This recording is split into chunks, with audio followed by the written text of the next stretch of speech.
Welcome to scary গপ্প। Hello বন্ধুরা, আমি আছি প্রকাশ তোমাদের সাথে। আজকে আবারও চলে এসেছি একটি নতুন গল্প নিয়ে তোমাদের পরিবার স্ক্যারি গপ্পতে। আশা করি তোমরা সবাই খুব ভালো আছো, আমিও ভালো আছি।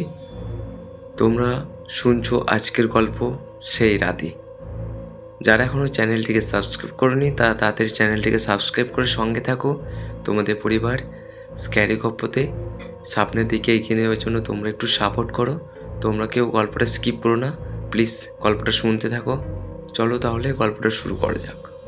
আমি, সুজিত, বিমল, সমীর, মানস, আমরা 5 বন্ধু আমাদের অন্যতম বন্ধু ধীমানের আমন্ত্রণে তার গ্রামের বাড়ি নয়নসুখে গিয়েছিলাম তার বিয়ের বৌভাত উপলক্ষে। সেই স্কুল জীবন থেকেই আমাদের 6 জনের মধ্যে বন্ধুত্ব। স্কুলে একসঙ্গে পড়তাম, কলেজ জীবনও একই সঙ্গে কাটিয়েছি। তারপর আজ বছর 3-4 পর তাদের সবার গিট খুলেছে, মানে যে যার কর্মক্ষেত্রে এদিক ওদিক ছড়িয়ে ছিটিয়ে পড়েছি। ধীমানদের প্রচুর জমি জিরেত। বিয়ে পাস করার পর সে অন্য কোনো কাজে না গিয়ে বৈজ্ঞানিক প্রথায় চাষ করে। সে বিশেষ অনুরোধ করে আমাদের 5 বন্ধুকে লিখেছে, একে আজ পাড়াগা, তার উপর তোদের এই বন্ধু আক্ষরিক অর্থেই যাকে চলে চাষা। এতে যদি তোদের মানের হানি না হয় তবে অবশ্য আসিস। একে শ্রাবণ মাস, ভরা বর্ষা, তাই হচ্ছে পাড়াগা। যাবার ইচ্ছে ছিল না, শুধু ধীমানের ওই খোঁচাটুকুর জন্যই হয়তো যাব মনস্থ করলাম। আমাদের দলের মধ্যে ধীমানের প্রথম বিয়ে হয়েছে। সমীর বলল, বৌভাত সেরে সেদিনই কিন্তু আমাদের ফিরতে হবে। আমার মোটেই ছুটি নেই, অফিসে গোলমাল চলছে, অতি কষ্টে একদিনের ছুটি আদায় করেছি। মানুষ বলল, আমারও সেই দিনই ফিরতে হবে ভাই, জরুরি কাজ রয়েছে। এদিকে আমি, বিমল আর সুজিত একসঙ্গে দক্ষিণ ভারত ঘুরতে যাব ঠিক করেছি। 1 মাস আগেই টিকিট কাটা, রিজার্ভেশন সব হয়ে গেছে। ধীমানের বৌভাত বুধবার আর আমাদের রওনা হতে হবে শুক্রবার। সন্ধ্যের দিকে ট্রেন। কাজেই বৌভাত সেরে সেই দিনই রাতের ট্রেনে কলকাতায় ফিরে আসার ব্যাপারে সবাই একমত। বৌভাতের দিন ভোরের ট্রেনে রওনা হয়ে গেলাম। স্টেশন থেকে 3টা রিক্সা নিয়ে চললাম 5 জনে। মিনিট 15 চলার পর রিক্সা দাঁড়িয়ে পড়ল। রিক্সাওয়ালা বলল, রিক্সা আর চলবে না বাবু, যাবার পথ নেই। আমরা নেমে পড়লাম। জিজ্ঞাসা করলাম, এখান থেকে নয়নসুখ কত পথে? তা বাবু, 1/2 মাইলটা হবে। এই আলপথ ধরে ধরে চলে যান, পৌঁছে যাবেন। দুদিকে ধানক্ষেত, মাঝে সরু আলপথ, পাশাপাশি দুজনের চলার উপায় নেই। আমরা লাইন করে হাঁটছিলাম। পথের দুপাশে কোথাও কোথাও খানা ডোবাও রয়েছে। হাঁটছি তো হাঁটছি। বিমল বলল, ধীমানটার বাড়ি কোন ঢেক্কেরে গোবিন্দপুরে রে ভাই, ও কি রাস্তা দেখেছিস? সুজিত বলল, মোটেই 1/2 মাইল রাস্তা নয়, মাইলখানেক হবে মনে হচ্ছে। যাক, শেষ পর্যন্ত অনেকটা পথ পেরিয়ে আমরা ধীমানদের বাড়িতে উঠলাম। আমাদের দেখে ধীমান খুশিতে কলরব করে উঠল, আরে আয় আয়, তোরা সবাই এসেছিস দেখছি, আমি তো ভাবতেই পারিনি সবাই আসবি। ও আমার কি যে আনন্দ হচ্ছে। ধীমান যে কিভাবে আমাদের আপ্যায়ন করবে যেন ভেবে পাচ্ছে না। এই চল। পরক্ষণেই বাটি ভরা এত এত সরশুদ্ধ দুধ নিয়ে আসছে। চুমুক দিয়ে দেখি ক্ষীরের গন্ধ, ঘরের গরুর দুধ। দুপুরে পাতে যা 1খানা মাছ ভাজা ফেলল, ওজন হবে 250 গ্রাম করে। সব পুকুরের মাছ, সদ্য জল থেকে তোলা, টাটকা, খেতে যে কি চমৎকার স্বাদ। সময়টা শ্রাবণ মাস। বিকেল 4টে নাগাদ আকাশ কালো করে মেঘ জমল। তারপর সে কি তোড়ে বৃষ্টি, সেই সঙ্গে জোর হাওয়া, ঝড়ো হাওয়া। সুজিত বলল, কি দারুণ দুর্যোগ করলো রে, ফিরবো কি করে এবার আমরা? ধীমান বলল, দেখ, আজকে যাবি কি, আজ থাক, যাবার কথা কাল ভেবে দেখা যাবে। আমরা রাজি হলাম না। রাত 11টায় লাস্ট ট্রেন। বউ ভাতের খাওয়া সেরে ধীমান এবং তার মা বাবা ভাই বোনেদের অনেক অনুরোধ উপেক্ষা করে রাত 9টায় বেরিয়ে পড়লাম। সন্ধ্যের পর থেকে বৃষ্টিটাও ধরেছিল। আবার সে আলের পথ দিয়ে হাঁটছি। এবারেও যাত্রা আরও কঠিন। তখন ছিল দিনের আলো, পথ শুকনো। এখন ঘটঘুটে অন্ধকার।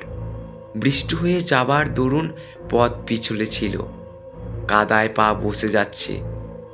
বাড়ি থেকে আসার সময় একটা টর্চও আনা হয়নি। পাড়াগায়ে আসছি সেটা খেয়াল করা হয়নি। খানিকটা রাস্তা যেতেই আবার নামলো প্রচণ্ড বৃষ্টি, সেই সঙ্গে ঝড়ো হাওয়া, একেবারে সোনায় সোহাগা আর কি। হঠাৎ যেন একটা চিৎকার শুনতে পেলাম। আমি ছিলাম সবার আগে। বললাম, কে কে চিৎকার করে উঠলো মনে হচ্ছে? পেছন থেকে ওরা বলল, কই কেউ না তো, আমরা তো কিছু শুনিনি। আর শোনা যাবে কি, বৃষ্টি আর হাওয়ার যা শব্দ। যাওয়ার পথে স্টেশন থেকে রিক্সা পাওয়া যায়, ফেরার পথে রিক্সাও পাওয়া যায় না। তার মানে পুরো রাস্তাটাই হেঁটে যেতে হবে। বড় রাস্তায় পড়ে দেখি ঝড় বৃষ্টিতে ইলেকট্রিকের তার ছিঁড়ে গেছে, তাই গোটা এলাকা অন্ধকার। অন্ধকারেও এবার আমাদের খেয়াল হলো দলে আমরা 4 জন আছি। আর একজন কোথায় গেল? কারো মুখ দেখতে পাওয়া যাচ্ছে না। আমি জিজ্ঞাসা করতেই একে একে সাড়া দিল সুজিত, বিমল, সমীর। মানুষ মানুষ কোথায়? মানুষ সবার পেছনে ছিল। সে কি খুব বেশি পিছিয়ে পড়েছে? হঠাৎ আমাদের সামনের দিকে অনেকটা তফাৎ থেকে মানুষের সাড়া পাওয়া গেল। এই, আমি আমি আগে আছি, তোরা আয়। তাজ্জব ব্যাপার। আলের সরু পথে একজনকে পাশ কাটিয়ে তো আর একজনের এগিয়ে যাবার কথা নয়। মানুষ সবার পেছন থেকে সবার আগে গেল কি করে? যাক, আবার হাঁটতে লাগলাম। মানুষ আগে, আমরা পেছনে। এই দুর্যোগে পেছলে পথে পা টিপে টিপে হাঁটতে গিয়ে আমাদের পাক্কা 2 ঘন্টা সময় লেগে গেল স্টেশন আসতে। স্টেশন পৌঁছে দেখে গাড়ি ছাড়তে আর 1 মিনিট বাকি।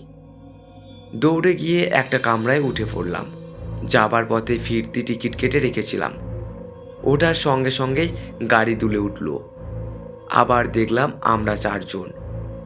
মানুষ ওঠেনি। আরে, মানুষ তো ওঠেনি, ট্রেন ছেড়ে দিয়েছে যে। দরজা খুলে গলা বাড়িয়ে দেখি ট্রেনের দিকে ছুটে আসছে মানুষ। হাত নেড়ে চেঁচিয়ে বললাম, ভাবিস নে, আমি পাশে উঠেছি। ও লাফিয়ে অন্য কামরায় উঠল, দেখতে পেলাম।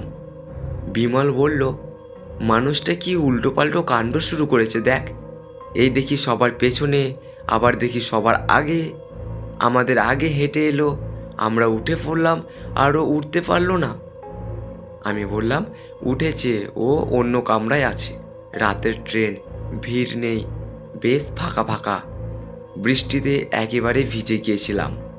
কিট ব্যাগ থেকে তোয়ালে বের করে গা মাথা মুছে ভেজা জামা কাপড় পাল্টে আয়েস করে বসলাম। সেই ভোরবেলা থেকে ধকল যাচ্ছে, তার উপর এতটা পথ হাঁটার পরিশ্রম।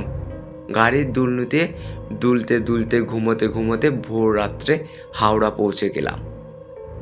মানুষের সঙ্গে আর যোগাযোগ এলো না। সমীর বলল, মানুষটা এমন ইয়ার্কি শুরু করলো কেন রে? ওর কি হয়েছে বলতো? আমরা যে যার বাড়ি ফিরে গেলাম।